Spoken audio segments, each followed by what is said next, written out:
जय हिंद दोस्तों, स्वागत है आपका आपके अपने YouTube चैनल में। दोस्तों, इस वीडियो में हम बात करने वाले हैं वैद्युत द्विध्रुव के कारण निरक्षीय स्थिति में वैद्युत क्षेत्र की तीव्रता के सूत्र के बारे में। आज हम इसी के सूत्र का निगमन करेंगे। आज का टॉपिक है वैद्युत द्विध्रुव के कारण निरक्षीय स्थिति में वैद्युत क्षेत्र की तीव्रता। ये बोर्ड में 5 नंबर का क्वेश्चन पूछा जाता है और ये आपकी परीक्षा की दृष्टि से काफी महत्वपूर्ण है।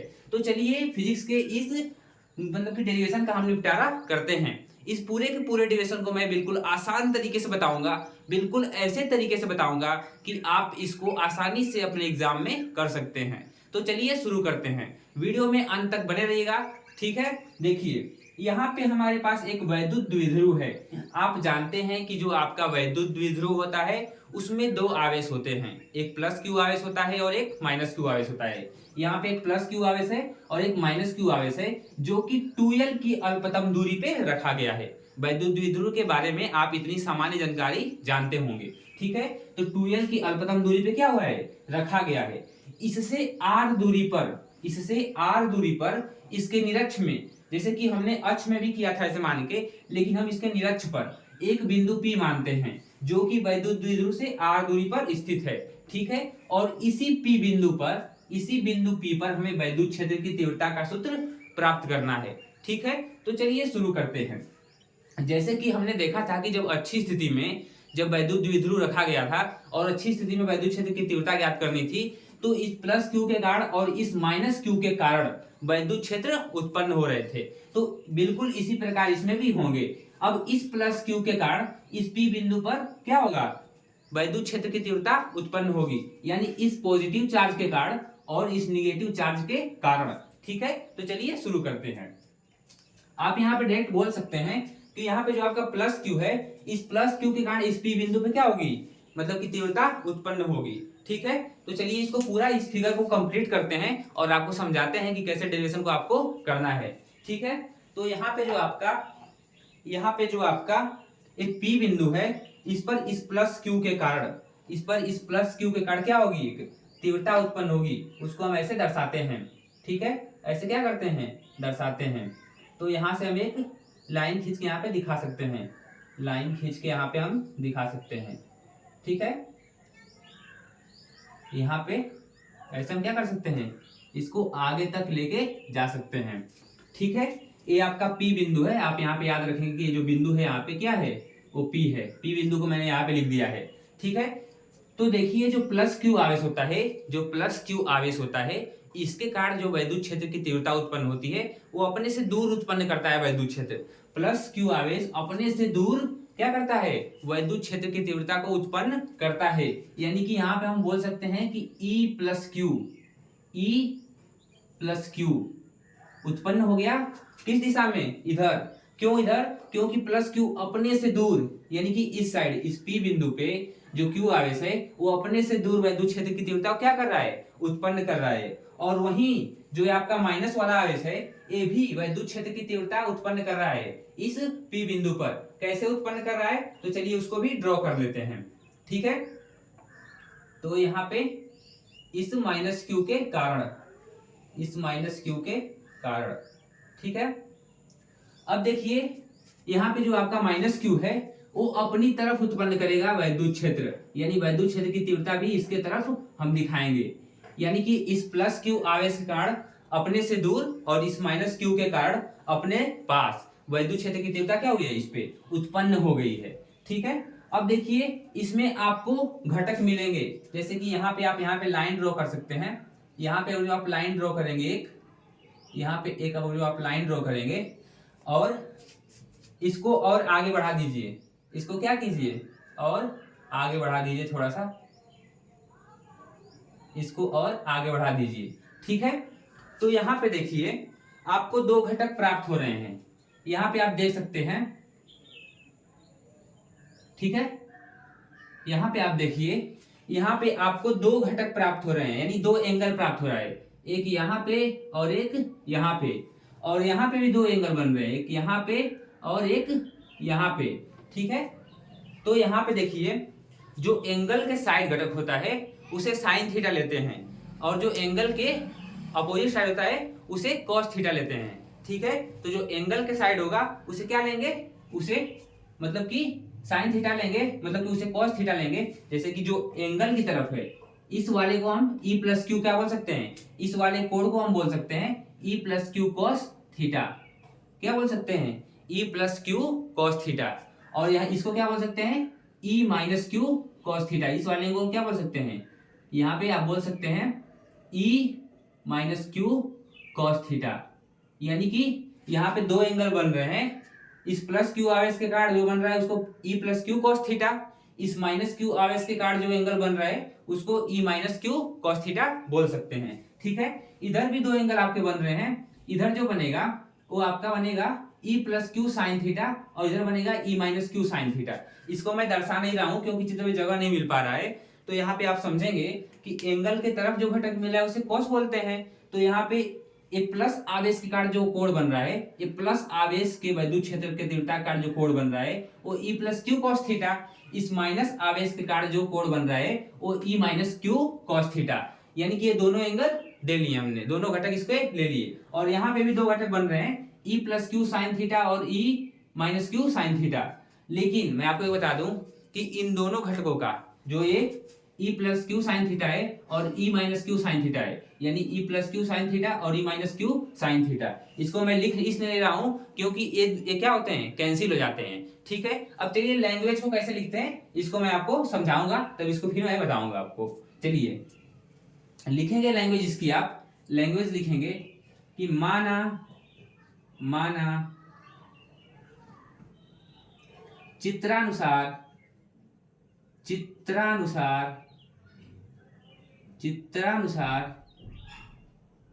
एक द्विध्रुव रखा गया है। चित्रानुसार एक द्विध्रुव रखा गया है। ठीक है, माना चित्रानुसार एक द्विध्रुव क्या है, रखा गया है। और इसके निरक्ष पर अब लिखेंगे और इसके कहां पे, निरक्ष पे, इसके निरक्ष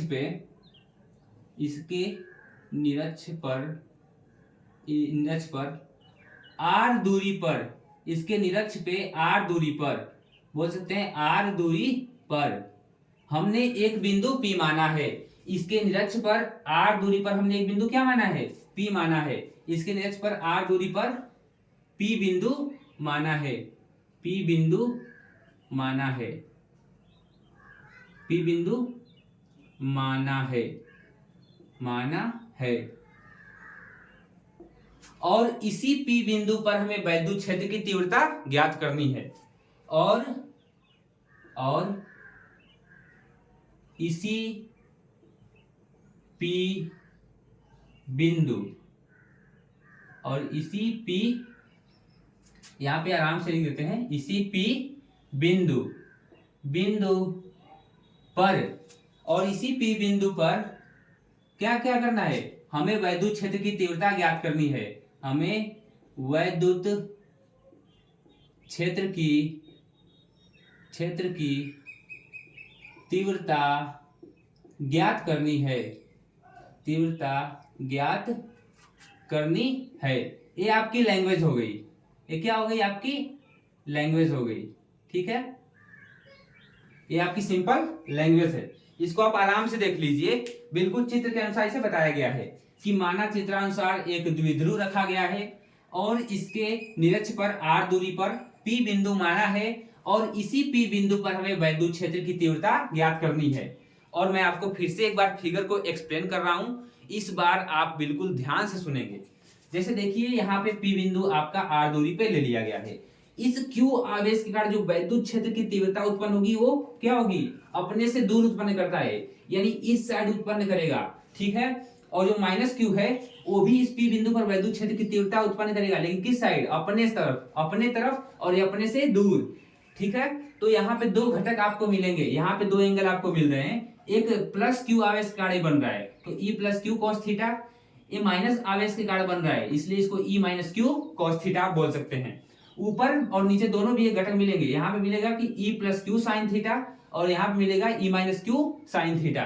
लेकिन साइन थीटा आपको पता होगा कि जब दो घटक समान होते हैं, परिमाण में समान होते हैं और दिशा में विपरीत होते हैं तो क्या हो जाते हैं, कैंसिल हो जाते हैं। यानी कि यहाँ पे जो साइन घटक है और यहाँ पे जो साइन घटक है वो एक दूसरे के क्या है, विपरीत है और परिमाण में क्या है, बराबर है, इसलिए क्या होगा, वो खत्म हो जाएगा। अब चलिए डेरिवेशन को शुरू करते हैं।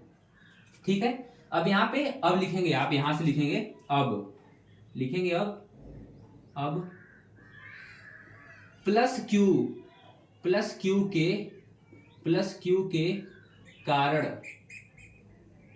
P बिंदु, प्लस क्यू के कारण P बिंदु पर क्या, वैद्युत क्षेत्र की तीव्रता, वैद्युत क्षेत्र की तीव्रता। ठीक है, तो क्या हो जाएगा आपका, तो यहाँ पे जो आपका E प्लस क्यू का मान आएगा वो आएगा, आप सूत्र जानते हैं कि क्या होता है, K q upon r square. आर का मान कितना हो जाएगा, तो यहाँ पे आप देख सकते हैं कि ये दूरी लेंगे प्लस क्यू आवेश से P बिंदु की, तो ये दूरी कैसे निकालेंगे, यहाँ पे आप देख सकते हैं कि समकोण त्रिभुज बन रहा है। क्या बन रहा है, समकोण त्रिभुज बन रहा है। तो समकोण त्रिभुज में आप जानते हैं कि आधार है और एक लंब है और एक कर्ण है, तो क्या होता है, आधार का स्क्वायर प्लस लंब का स्क्वायर, यानी R square plus L square, करड़ी में अगर जो रहेगा तो ये कर्ण का मान हो जाएगा, मतलब करड़ी में are square plus L square, इस दूरी का मान हो गया, यानी कि क्यू आवेश से दूरी क्या हो गई, करड़ी में are square plus L square, और ये भी सेम दूरी है तो ये भी सेम हो जाएगा, कितना हो जाएगा, R square plus L square करड़ी में। ठीक है, करड़ी में are square plus L square, यानी ये दोनों दूरियां क्या है, समान है। प्लस क्यू आवेश से P बिंदु की दूरी R square plus L square करड़ी में होगा। ठीक है, और करड़ी में are square plus L square Q, मतलब कि क्यू आवेश से भी दूरी, यानी दोनों दूरियां क्या है, ये दूरी और ये दूरी क्या है, दोनों क्या है, सेम है, दोनों दूरियां क्या है, यहाँ पे सेम है। ठीक है, अब देखिए यहाँ पे आर का मान क्या लिखेंगे आप, तो लिखेंगे करड़ी में are square plus L square का होल स्क्वायर, क्योंकि जो आपका सूत्र होता है वो होता है K q by r square, तो आर का मान तो एज इट इज हमने रख दिया, लेकिन स्क्वायर किस लिए किया, तो सूत्र के लिए, यहाँ पे स्क्वायर भी मैंने कर दिया।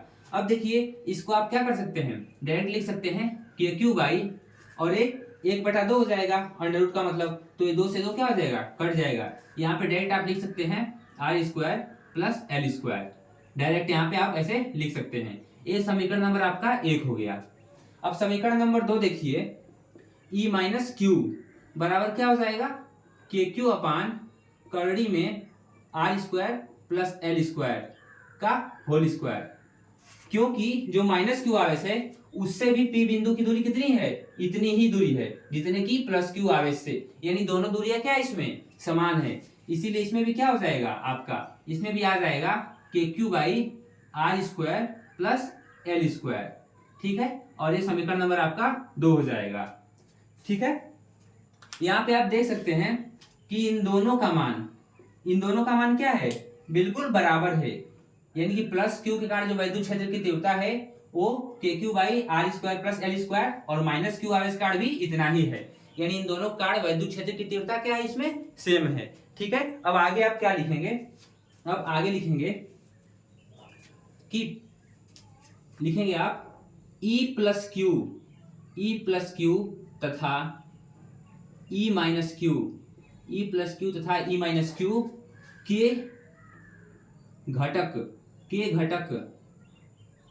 क्या, के घटक E plus Q sine theta तथा E minus Q sine theta, यानी कि इस वाले घटक को जो मैंने अभी बताया था कि यहाँ पे क्या होगा, यहाँ पे होगा आपका E plus Q sine theta, और यहाँ पे नीचे में क्या होगा, यहाँ पे नीचे में होगा आपका E minus Q sine theta, क्योंकि एंगल की तरफ कॉस होता है और एंगल के विपरीत साइन घटक होता है, तो इन घटकों के बारे में मैं लिख रहा हूँ, यानी E प्लस क्यू तथा E माइनस क्यू के घटक E plus Q sine theta तथा E minus Q sine theta क्या है, परिमाण में बराबर हैं, परिमाण में बराबर तथा दिशा में क्या है, तथा दिशा में विपरीत हैं, विपरीत हैं। अतः क्या होगा, अतः आप लिखेंगे कि ये दोनों एक दूसरे को क्या करेंगे, निरस्त कर देंगे। अतः ये निरस्त हो जाएंगे, निरस्त हो जाएंगे। ठीक है, आई होप आपको समझ में आ रहा होगा।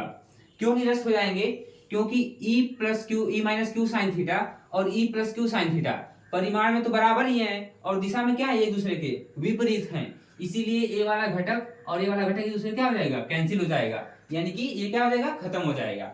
और साथ ही में आप लिखेंगे लेकिन, लिखेंगे आप, अब लिखेंगे आप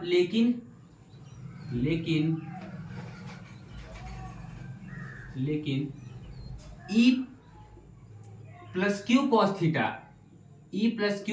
थीटा तथा E minus Q cos theta क्या है, परिमाण में बराबर, परिमाण चाहे आप डायरेक्ट लिख सकते हैं कि E plus Q cos theta, E minus Q cos theta एक ही दिशा में है। कहाँ पे है, एक ही दिशा में है, एक ही दिशा में है। अतः ये जुड़ जाएंगे, अतः क्या होंगे, जुड़ जाएंगे। जैसे कि ये दोनों एक ही दिशा में, इसकी भी दिशा यही है, इसकी भी दिशा यही है, इसलिए दोनों क्या होंगे, जुड़ जाएंगे। तो आप लिख सकते हैं कि एक ही दिशा में है, अतः क्या होंगे, अतः जुड़ जाएंगे, अतः जुड़ जाएंगे। ठीक है, तो जब जुड़ जाएंगे तब यहां से ई नेट क्या हो जाएगा, यानी जो नेट वैद्युत क्षेत्र की तीव्रता हो जाएगी वो बराबर किसके हो जाएगी, E plus Q sine theta बोल रहा हूं, E plus Q cos theta plus क्या हो जाएगा, E minus Q cos theta. यानी कि ये दोनों घटक जो E plus Q cos theta है और E minus Q cos theta है, ये दोनों घटक दिशा में क्या है, समान है, एक ही दिशा में है, इसीलिए क्या हो जाएंगे, जुड़ जाएंगे। E plus Q cos theta, E minus Q cos theta. और आप ध्यान दीजिए E माइनस क्यू और E प्लस क्यू दोनों क्या है, E माइनस क्यू और E प्लस क्यू दोनों का मान क्या है, बराबर है, दोनों का मान क्या है, बराबर है।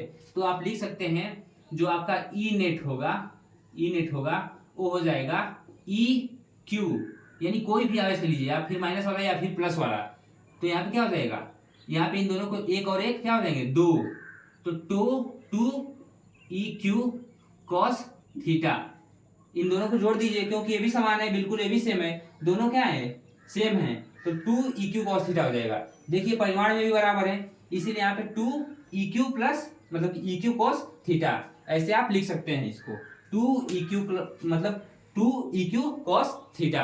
चलिए इसके आगे डेरिवेशन इसको मिटा के करते हैं, तब तक के लिए आप इसका स्क्रीनशॉट ले लीजिए या फिर नोट डाउन कर लीजिए। ठीक है, तो आप लोग, आई होप आप लोग स्क्रीनशॉट ले लिए होंगे। तो चलिए इसको क्या करते हैं, इरेज करते हैं। चलिए इसको क्या कर देते हैं, इरेज कर देते हैं। ठीक है, तो इसको इरेज कर दिया हमने।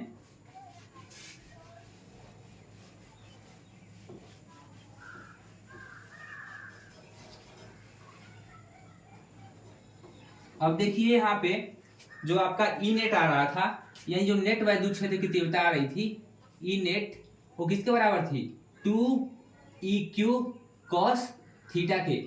ठीक है, ई क्यू का मान आप कुछ भी ले सकते हैं, अभी मैंने यहाँ पे ई क्यू का मान लिखा था, तो अब ई नेट का मतलब आप ई लिख सकते हैं, ई बराबर क्या हो जाएगा, टू, और ई क्यू का मान कितना आया था, तो के क्यू बाई कितना आया था, r square plus L square, r square plus L square. अभी जब मैंने समीकरण 1 और समीकरण 2 बनाया था तो उसमें जो ई क्यू का मान आया था वो K q upon r square plus L square आया था। ठीक है, और cos थीटा का मान कितना हो जाएगा, तो cos थीटा के बराबर क्या होता है, यल ए एल, और ए मतलब कि और के ए, यानी कि साइन ए हो जाएगा साइन, ए हो जाएगा cos, ए हो जाएगा tan, तो कोस मतलब कोस का मतलब क्या होता है, आधार बटा कर्ण। कोस का मतलब होता है आधार बटा कर्ण। तो इसमें आधार क्या है, इसमें आधार आप देख सकते हैं इसमें यल है और कर्ण क्या है, कर्ण आपका ए है। ठीक है, तो चलिए इसको हम करके दिखाते हैं। कोस थीटा की जगह पे आप क्या लेंगे, आधार क्या है इसका एल, आधार क्या है इसका एल, कर्ण क्या है, तो करड़ी में are square plus L square, आधार कर्ण। कॉस थीटा की हमने हम क्या रख दिया, कॉस थीटा की जगह पे हमने आधार रख दिया और कर्ण रख दिया, आधार बटा कर्ण हो गया। ठीक है, अब चलिए देखते हैं आगे। अब हो जाएगा 2, अब यहाँ पे के को आप इधर लिख सकते हैं, मतलब कि के क्यू इंटू 2l, ऐसे भी आप लिख सकते हैं। दो को चाहे इधर लिखिए चाहे इधर लिखिए, बात बराबर होती है मैथमेटिक्स में, आप इतना तो कॉमन जानते ही होंगे।